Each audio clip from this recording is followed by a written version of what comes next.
over Hi, Doc. second. Good afternoon po. Hi, sir. Doc, first question is, have you ever felt a patient was trying to become someone else instead of improving themselves? And what was the most surprising reason that someone came to you for surgery? Okay, so there's so many cases like that na parang in the process of enhancement, they are losing their identity. So I tell my patients, I don't want to erase your identity regardless kung ano yung pinanggagalingan mong emotional burden or emotional reason affiliated with it.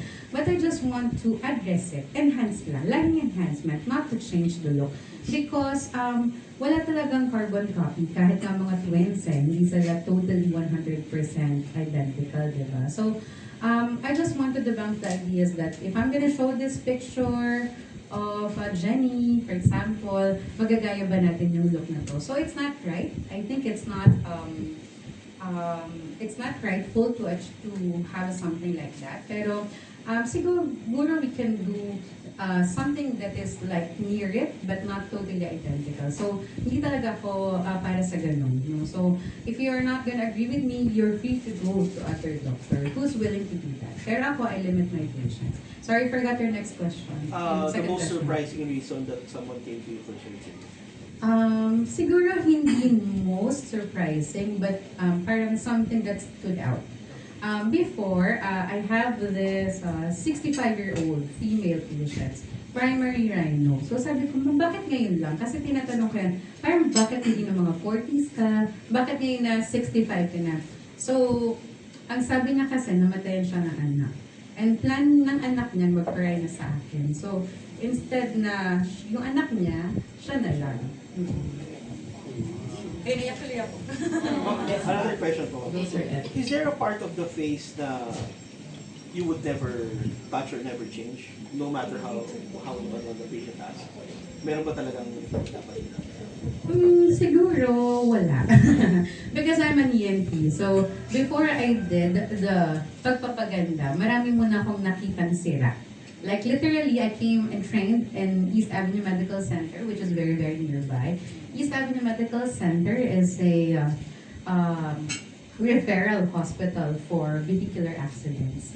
So, siya yung mga dinadala ng mga sobrang bali-bali mga mukha, ganyan. So, mga na-aksidente. So, I've seen a lot of traumatic cases. That's why I don't ride the motorcycle. Never! Kasi may nakita ko ng maraming mga Sabi ko, kahit maliit na ako, hindi ako magmamotor. Sorry. LTFRB. Sorry.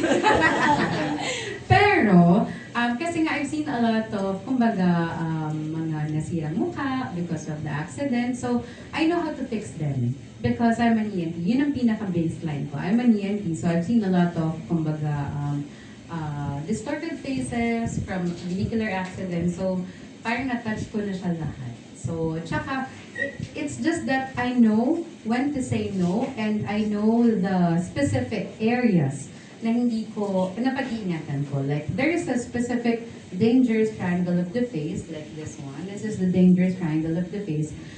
It's best not to inject on those areas because I think narinig nyo na to, yung mga nabubulag, because nagpa-filler. So, tingin ko kasi baka hindi ENT yung nag-inject. So, sometimes less is more. Diba? Hindi pala sometimes, it's usually the case. Less is more. Last question. You mentioned kanina 65 years old. Is there ano ba yung pinaka-early age na pwedeng gawin procedure and ano yung latest na age na parang sayang lang? Sayang lang? Huwag na sayang. The earliest that we can do rhinoplasty is for the males, it's 16 to 17 years old kasi that's the full maturation age for the nose. So females, it's 17 to 18. So like ngayon, ang uso, instead of having a debut or a party when you turn 18, it's more of, sabi ni ma'am, parang i-regalo na lang niya sa anak niya. Pero ganun talaga. So, instead of having parties the traditional way, they're just gonna do or have their rhinoplasty. And latest, yung pinaka parang oldest Ako, oldest is 71. 71. Pero pathologic yun. Kasi nga, parang meron pang pag-asa pa. Kaya sabi ko, wag naman sayang. Pero syempre, di ba, you choose na lang. Siya kasi nagsasara na yung butas ng nose niya. She had rhinoplasty before, like mga 40 years. So sabi ko nga, Mami, kota na yung nose mo. So nasulit mo na yan for 40 years. Pero Doc, hindi ako makahinga. So yung mga cases na gano'n, it's really warranted. So I need to do revision rhino. Pero for example, it's a virgin nose. Sabihin ko, wag na Mami, okay na yan. Parang sulit ka na dyan. Yun ang hindi na sayang. Thank you, Ilo. Ay. Jen Michael Bueno, Yes. kung magkauta. Hi, Doc. I don't know to ask some of the questions that I want to ask. But since you're more on rhinoplasty and known for it pretty much, I know you've gone and done some of the cases that have been pretty hard. You mentioned some botched cases earlier. Now, those are also work of other doctors. Do you get in conflict with some of them because of the bad job that they did? Wala pa naman. So I haven't encountered something like that. But if I see you, for example, I try to, first thing I do is, or first thing I ask is, have you been or have you reconnected, rekindled with your doctor? So I ask them to go back to their doctor. Kasi if actually, it's very hard to do revision, especially if wala silang OO record. I don't know their history or what was placed inside their nose. Sometimes kasi I've been seeing a lot of cases like this na silicone yung nose nila pero Gore-Tex yung nakita or other way around. So they do not really know what's inside their nose. And hindi na sila nag-get in touch with their other doctor. I haven't had a conflict with other doctors, but first thing I do when I see a revision case is I ask the patient to go back to their previous doctor. And if after consulting with them again, hindi sila nag-aayos or they don't trust the doctor anymore, then they come see me, that's okay. One of the things that I watched earlier, it was pretty inspiring to see that the people that you work with in your clinics are your actual sisters. Yeah. How does that come into play, and how do you feel that that is actually happening in your case? And parang unlucky ng yung position mo than other people who do not have family who would be able to do that. Okay, so for me, working with my sisters is very easy kasi nga, technically I'm their second mom. Mas strict ako kaysa sa mama ko. So, parang mama talaga nila ako. So, also our goal is to be more of into business so that we'll have the freedom of time. Like, we want to go out or we want to meet our parents abroad.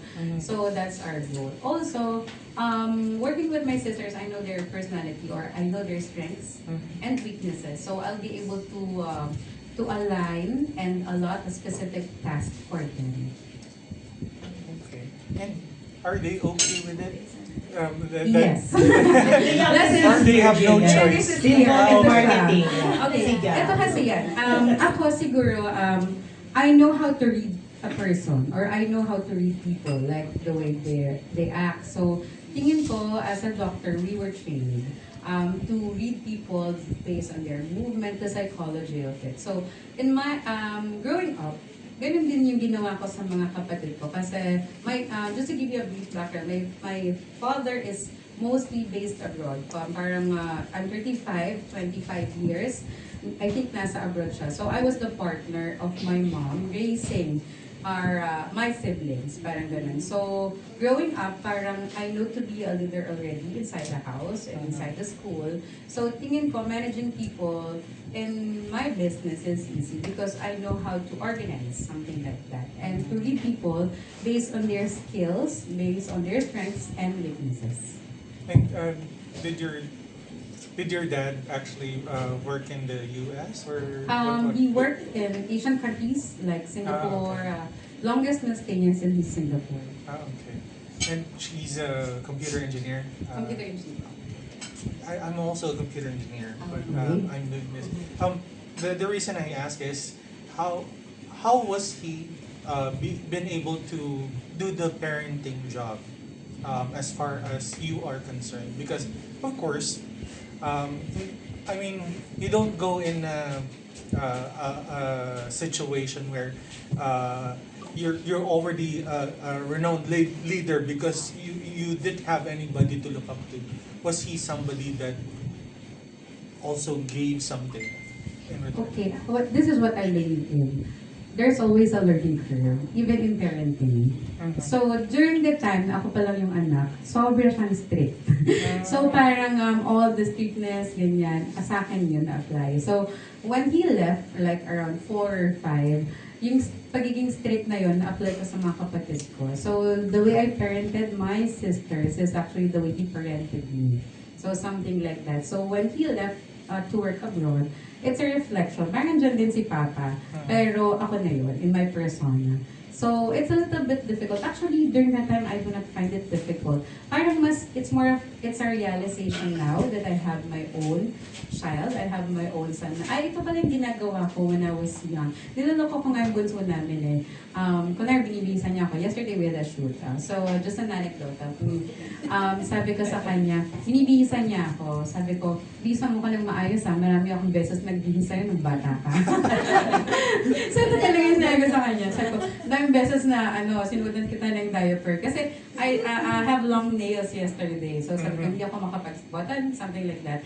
So, pero those specific stories growing up, I think it strengthened us. Kaya I know how to handle my sisters and the respect comes with it. No? So, hindi ko sasabihin na wala kaming away. Marami kaming away. Yun din yung usapan namin dapat. Ano ba mga pinag-awayan namin dati? Pero it's not really a big fight. So, siguro kasi, sabi ko nga, growing up, I don't need too much friends. We rarely go out. Kasi inside our home pa lang, parang sulit na, marami na akong kalaro. So, that's the beauty of having a big family. Pero, ako kasi isa pa lang anak ko, kaya naawa ko sa kanya. So, halikaw na, uwi na tayo kasi gagawa pa akong baby. Like, kidding aside. So, that's the story. Alright. Siguro, what would your advice be to people of that age? Like, a younger person who's still trying to find their way into what they plan to have as a career. What would your advice be to them? I think I will speak based on my experience. I'm actually a very risk-taker person. Nakita niyo ba yung Dubai job ko? So, parang I like challenges talaga. So, for me, if an opportunity knocks, I will grab it. But syempre, it has to be a calculated risk. Huwag naman yung sobrang delikado. You have to weigh and explore the opportunities given to you. It may break or make, pero that's part of the exploration process of your journey. So if I will see a if I will see a person about my age, still not knowing where to go, siguro I will just tell them that be strong and be a risk taker. Thank you so much. Thank you, Jan. Jean Javier. Amazing, Jean. Being nose figuring, basically we watch si Samson, one of your models, right? Kasi we know that it's very challenging to accept cases like that, na mag-revise kayo, you don't want to be figured. So, how challenging and do you really accept those cases like that? And paano yung success rate? Thank you. Thank you, Jean. So, when I was starting, ang sabi ng mentor ko, huwag kayong gagawa ng mga revision cases because this will be the basis of your confidence in doing surgery. Kasi una mo yan eh. Pag gumawa ka ng revision tapos pangit, parang magiging baseline mo kung tutuloy mo pa ba yung pag-oopera or hindi. Because there are so many surgeons studying under me, but only few flourished or parang continued with doing rhinoplasty specifically. So, sabi niya, wag daw gagawa ng revision. Gusto ko nga ng challenges. So, I did the opposite. Okay? So, I did mostly revision. So, like specifically si Katina Samson, talagang kinukulit niya ako, parang all of my social media accounts, even my personal accounts, message niya na daw, kaperahan mo na ako, ganyan. Because a friend with the same case had the same case, I revised, and it went well. So, kinukulit niya na talaga ako. So, doing revisions is revision cases are actually very, very difficult. Minsan pag open ko ng nose, iniisip ko, sinasabi ko sa staff ko, ba't ko ba ito ginagawa? Bakit ko pinapahirapan ang sarili ko? So literally mahirap siya. Pero siguro nga kasi, my thinking is, except for the challenges that I face during this kind of procedure, is that if I'm not gonna do this procedure, who else? Okay? If I'm just, I came from mentors, or the ones who mentored me is that mga big names in the industry, like big names. So you see them in the market, no? And they are more of parang concerned in taking care of their name rather than, syempre gusto na nilang mapaganda yung mga patients, pero kapag sobrang feeling nilang hirap and pangit yung success rate or hindi masyadong mataas yung success rate, they will not do it. Okay? In my case, sabi ko, kung hindi ko sila gagawin, sinong gagawa? So, in that sense, I entail my knowledge as an ENT and I apply my aesthetic eye then. So, the success rate is really, really good. So, doon nag-branch out yung term na nose fairy because from the botch or revision cases, which mostly I do during the start of my practice, mas naging okay or maganda yung mga results ng patients. So, when I encountered primary cases, sobrang madali na siya for me. Kasi, ito rin, yung personality ko, okay na mahirapan ako. Kasi, para pag nakakita ko ng madali, sobrang galing na siya for me. So, that's the kind of person I am. In life and even in surgeries. Thank you, Jean. Thank you. Yes, ma'am. From Lemon Green Tea. Yes, good afternoon. Doc, non-surgical and surgical, do you happen to encounter like diabetic patient? Or do you accept diabetic patient? Yes, huwag natin silang pagkaitan ng opportunity na maging maganda at gumanda. Okay, so, kidding aside, sabi ko nga kanina, we have to do it properly, no? So, we have to get the laboratories and the history, if you're taking supplements or medications for it, lalo na in the advent of GLP-1 peptides, yung mga clinic injectables. So, I see a lot of patients who are diabetic, but the thing is, it has to be controlled and you have to be taking your medication. So, screening pa din, screening for rin ng mga patients. And hopefully, sana yung mga patients nagsasabi talaga ng totoo para wala tayong problem in terms of healing and process of recovery. Thank you, Miss Judy. Diabetes ka Thank you, ma'am? Taas ang kamay ng mga diabetes. FPJ, manualtolife.com. Hi, Dr. First, I just like to ask, ano yung pinaka-challenging, could you describe the most challenging procedure na nagawa mo sa isang patient? Challenging. Yeah. Siguro yung 8 times na siyang na-surgery. Okay? And he has been to a lot of places, like literally in Mexico, nag-US na siya. Parang sabi ko, naging ka na worldwide. Pero they cannot fix his knee. So, actually, tingin ko kasi, nasabi naman na sa kanya yung mga plans for him. But it's just that he was not convinced. So, ako natutuwa ako sa ganun. Parang ako nag-wagi, ako yung winner. Kasi na-convince ko siya to do what is the optimum. Which is, in terms of rhinoplasty, it's doing rib rhinoplasty. So, I think, sabi ko, na-mention na yan sa'yo, hindi ka lang na-convince or hindi lang ikaw na properly educate. Sabi niya nga daw, kung dito pala ako nagpunta, he's a Filipino. So, kung sa Pilipinas na pala ako nagpagawa direct at sa'yo ako nagpunta, di sana hindi ko na-tour ang buong mundo just to get my nose done. And on the business side, could you also tell us about your branches and ano ba yung mga targets nyo for this year or ano ba yung mga mag-open din in the future? So I have 2 branches aside from my main clinic, which is in Quezon City. Diyan lang, konting tumbling lang tayo. Baka gusto nyo doon na tayo after. So I have one in Angeles, Pampanga, and another one in Santo Tomas, Batangas, which is my hometown. Oh. So, yung sa Batangas namin, I ran it with my sister, and then in the one in Pampanga, I ran it with my friend. Business partner ko siya. So, I strategically placed my clinics on the north, in the north and in the south, para cover all. Okay, pero As of now, initially at the start of the year, before this recession, I want to build another branch, like somewhere Cebu or Davao, also prime location. But I'm still checking the waters, no? Kasi I'm not sure if it's a good idea now to open up a business, but we'll cross the bridge when we get there. Thank you very much. Thank you, FPJ. Ilan pa pa Barbie noses? Stanley,